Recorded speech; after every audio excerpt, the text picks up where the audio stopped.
Hey guys, so today I kind of wanted to talk about how we handle adversity and kind of what do we do when tragedy strikes or hardship strikes. Like what do we do?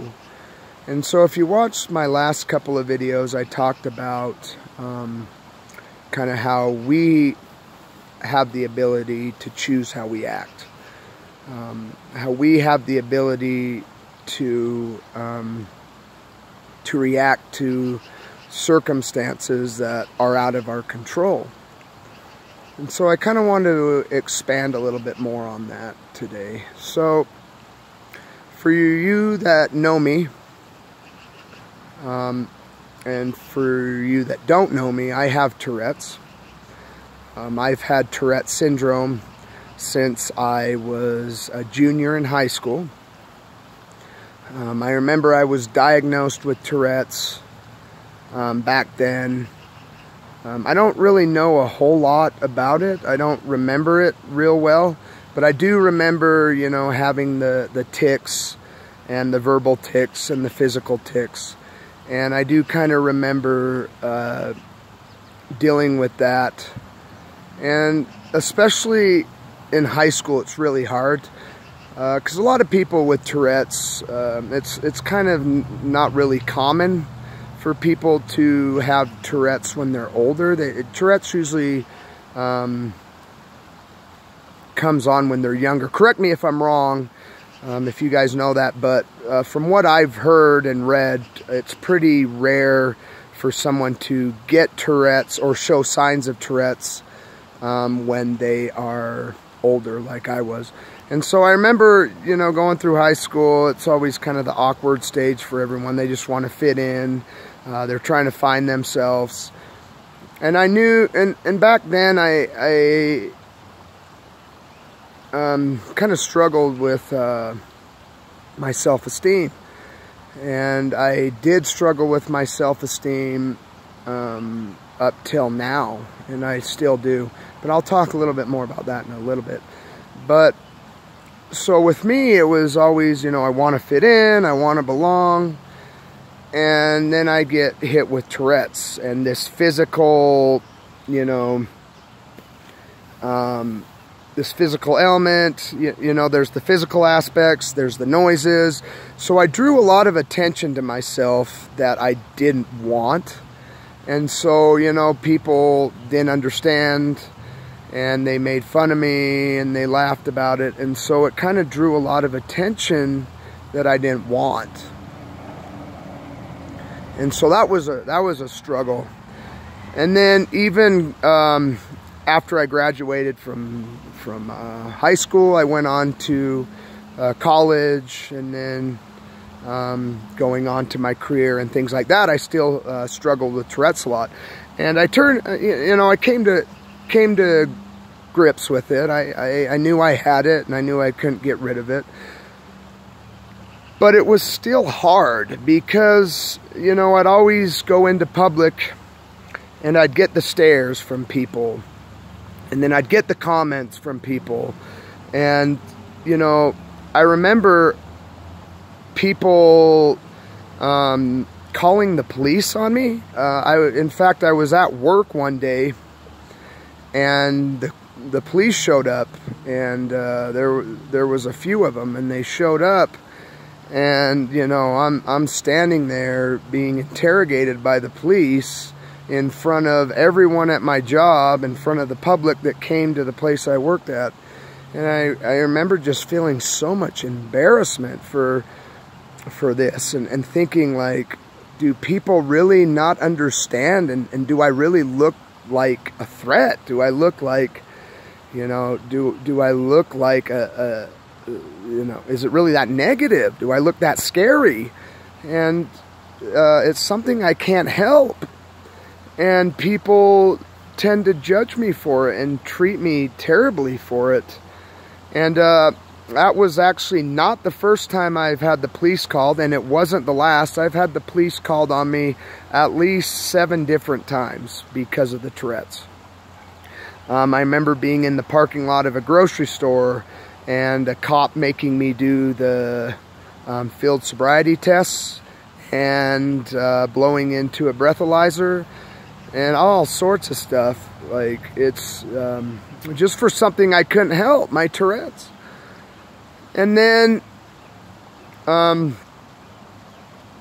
came to Salt Lake last year, and I'm not going to say who, but there's been a couple different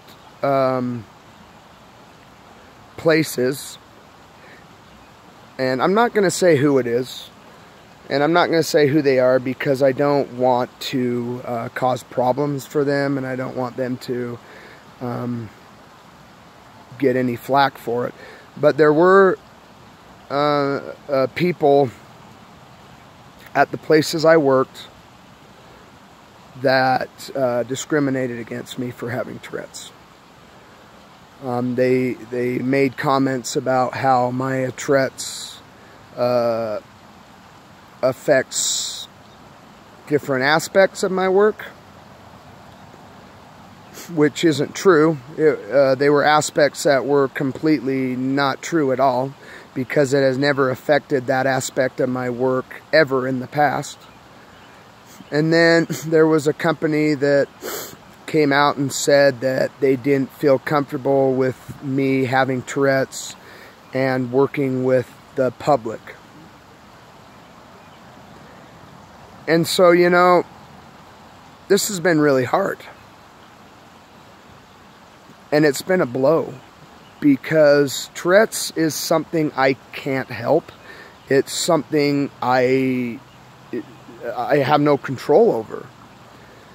And to be discriminated against, or to be treated different, or to not even be given a chance to show what I can do because of something that I can't help, is just devastating to me. It's heartbreaking to have so much talent and ability to do things and not even be given a chance because of something on the outside that I can't help. And by the way, has no effect on how I perform my jobs or what I do. Tourette's has no effect on what I do, but yet to be treated that way because of it, because of something I can't help. And so I want to be an advocate to people. And so the last time I was discriminated against, instead of getting negative and sad about it, I actually got kind of inspired and fueled up, because I learned that I want to be an advocate for people that have something that they can't help and that get treated poorly because of something they can't help, or because they're different, or because of whatever. I want to be an advocate to those people. I want to inspire people to let them know that no matter what you're going through or how you're treated, you can rise above. You can always rise above. There's always positive. And so, you know, like I said, growing up, and a little bit more about the Tourette's is, so if you don't know, I have motor tics, which are physical movements, and I have verbal tics, which are, you know, expressions in my voice and stuff like that. And so a lot of the times the Tourette's can be pretty physically demanding. There are times when I get, and I'm prone to being stressed out, as you guys know, and there are times when I get so stressed out that the Tourette's is just through the roof, and I'm constantly jerking my muscles and moving, and by the end of the episode of the tics, I feel like I've been hit by a train. I feel like I got hit by a car. My body aches, and it's sore, and it throbs. And I go to, and all I can do is just sometimes lay down, because it's so debilitating, this Tourette's. When the tics get so bad, I can't really do much but lay down and try to calm my mind and hope that they subside. It's a pretty physically demanding disability, and a lot of the meds I'm on makes me really tired and stuff like that. And And so it's been a challenging thing to go through. But you know what? I'm going to tell you right now that I wouldn't have it any other way. I am glad I have Tourette's. I am. Because the Tourette's has taught me so many things in my life that I would have missed out on if I didn't have this disability. The Tourette's has made me the person who I am today, who I'm very proud of. And you know, like I said, when I go out in public and I have people stare at me or make comments or treat me different, I don't care. I'm not going to let that get me down. In fact, I've made a career out of public speaking. I've done a lot of public presentations at the zoos I've worked at. I used to handle a bald eagle and take it out to programs and give presentations. I did presentations with the animals that I worked at with in South Dakota. And so I've made a career out of public speaking and being in the public eye. And that's quite an accomplishment for someone with Tourette's, especially someone like me who struggled with their self-image and who didn't want negative attention. I overcame that, and I went out and I talked to the public. I made a career out of it. I'm doing these videos now for you guys. I let my passion, which is public speaking, is a passion of mine. I let that be greater than my disability, the Tourette's.